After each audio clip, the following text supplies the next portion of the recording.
খালেদা কি করব, শেখ হাসিনা কি করব, অমুক নেতা কি করব, জামাতের আমি কি দিব, সরমনের পীর কি দিব, এটা দেখার বিষয় না।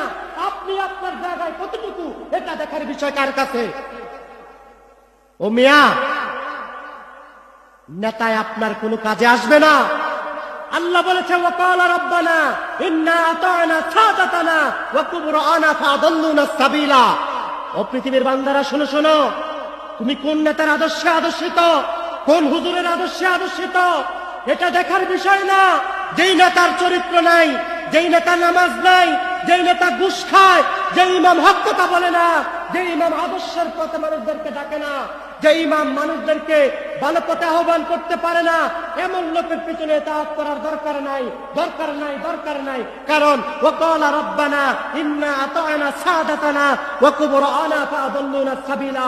ওই হুজুর কোন, ওই নেতা কোন, ওই এমপি কোন, ওই মন্ত্রী কোন, ওই সরকার প্রধান বলেন, সেও জাহান্নামী, আপনিও জাহান্নামী।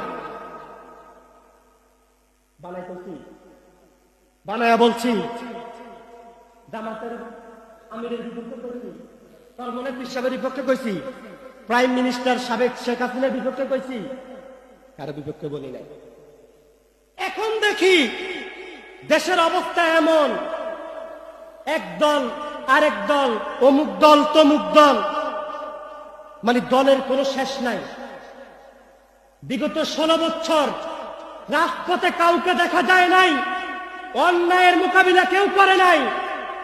ঈদের পরে নির্বাচন, ঈদের পরে নামবো, ঈদের পরে মাঠে নামবো, ঈদের পরে মাঠে নামবো, এমন স্লোগানই আমরা শুনছি। হয়নি হুদা। এখন ছাত্ররা আন্দোলন করে সাবেক প্রাইম মিনিস্টার শেখ হাসিনাকে বিদায় করছে। কোন দলের অভাব নাই, নেতার অভাব নাই। নবী বলে ইন্নাদ দীনা ইনদাল্লাহিল ইসলাম। যদি ওই দলে নিজেকে নিমজ্জিত রাখতে চাও, তাহলে তুমি এই দলে থাকো। ওই দল পেতে হলে এই দলে থাকো। ওই দল, এই দলের নাম কি? ইসলাম। আর ইসলামের পথে যারাই আপনাকে আমাকে ধাবিত করবে, ইসলামের কথা, কোরআনের কথা, হাদিসের কথা,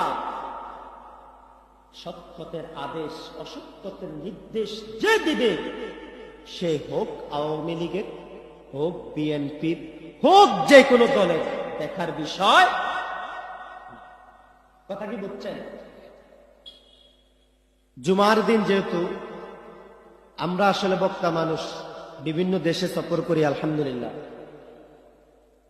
তো ওই ধাসে এখানে কথা বলা যায় না, অল্প সময়, স্বল্প সময়।